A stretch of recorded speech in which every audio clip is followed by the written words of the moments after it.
तो हमारी जिम्मेदारियां क्या हैं, हमें इस पे भी ध्यान देना है। कई मैसेज आते हैं, गुरुजी अब आत्मज्ञान हो गया, माँ माँ नहीं लग रही है, पिता पिता नहीं लग रहा, घर छोड़ दूं क्या? क्यों छोड़ दे भाई, घर क्यों छोड़ दे?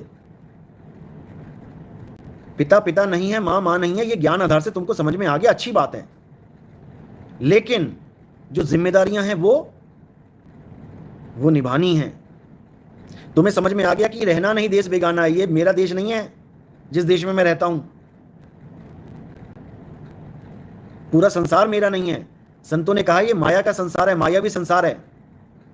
मुझे समझ में आ गया तो क्या करूं, मैं घर छोड़ दूं? ऐसा नहीं होगा। तुम्हें समझ में आ गया, अच्छी बात है, तुम तैयारी करके रखो, अच्छी बात है, लेकिन जब तक यहां पर रहना है तब तक हमें जिम्मेदार नागरिक बन के रहना है। बाप का बेटा बन के रहना है, मां का बेटा बन के रहना है, बहन का भाई बन के रहना है, भाई की बहन बन के रहना है। सब कुछ करना पड़ेगा, लेकिन फिर भी ज्ञान आधार से हमने चलना है, ज्ञान आधार से। चलो, राहुल नागर साहिब बंदगी सतनाम, पायल शर्मा जय सतनाम, सहज मुक्ति साहिब बंदगी। साहिब ओशो ने कहा है मानो मत जानो केवल। अच्छा, मानो मत जानो केवल, मानने से आत्मा का ज्ञान नहीं होता। कृपया बताएं मानना और जानने में क्या भेद है?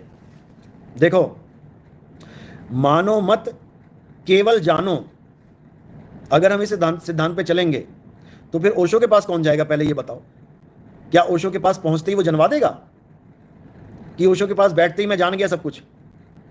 ऐसा बिल्कुल नहीं है। शुरू में हमें मानना ही पड़ता है।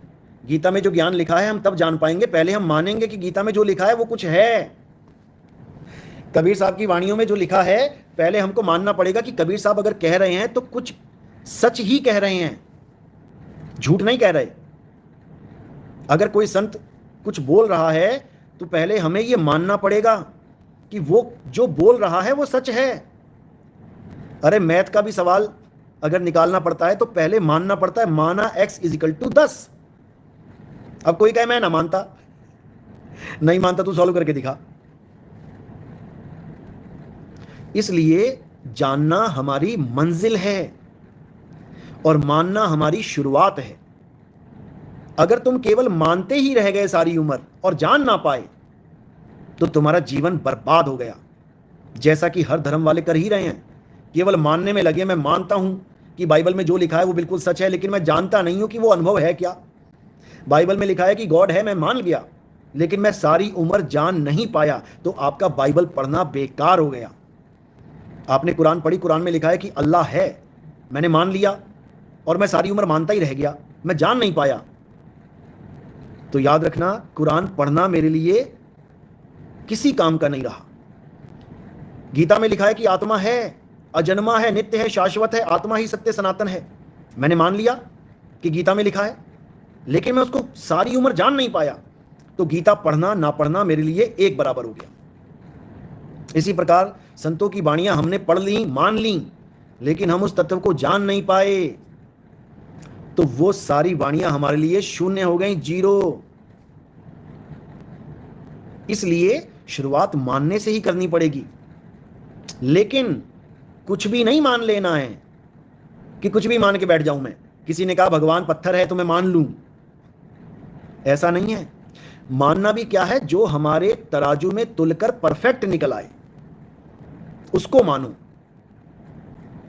उसको मानो, जो तुम्हारी विवेक बुद्धि के द्वारा पास हो जाए, जो चीज सत्य साबित हो जाए उसको मानो। वाणी के द्वारा, तर्क के द्वारा, विवेक के द्वारा, बुद्धि के द्वारा उसको मानो और उसको जानने के लिए उस विधि को जानो कि अब जाना कैसे जाए। मैंने मान लिया कि जमीन के नीचे पानी है, लेकिन मुझे दिख नहीं रहा है, ठीक है मैंने मान लिया, लेकिन केवल मानने से मेरी प्यास सारी उम्र नहीं बुझेगी। मैंने मान तो लिया, अब मुझे जानना है कि वो पानी मिले कैसे, जिसको मैं मान बैठा हूं कि वो है जमीन के नीचे, मिले कैसे।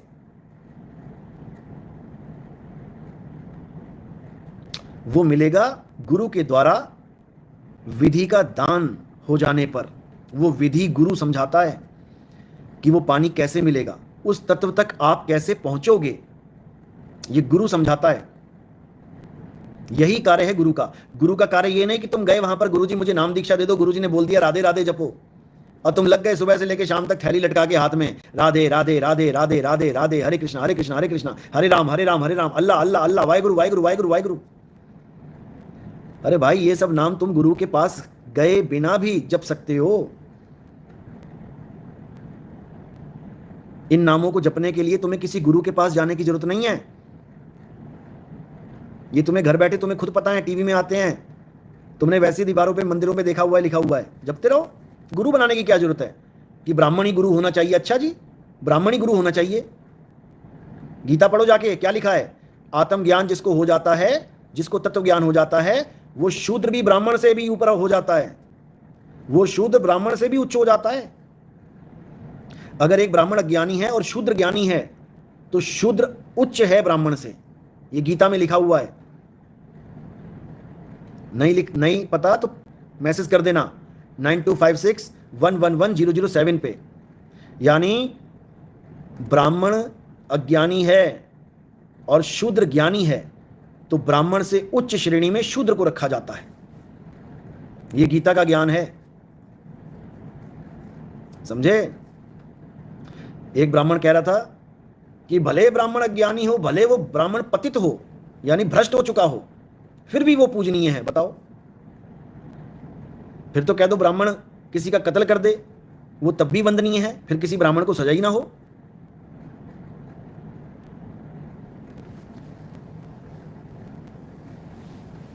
असली ज्ञान जात पात से ऊपर उठ के होता है। एक स्कूल है जिसमें सब बच्चे पढ़ते हैं, कोई हिंदू, कोई मुसलमान, कोई सिख, कोई ईसाई, और उनके जो टीचर हैं वो भी अलग अलग धर्म के हैं।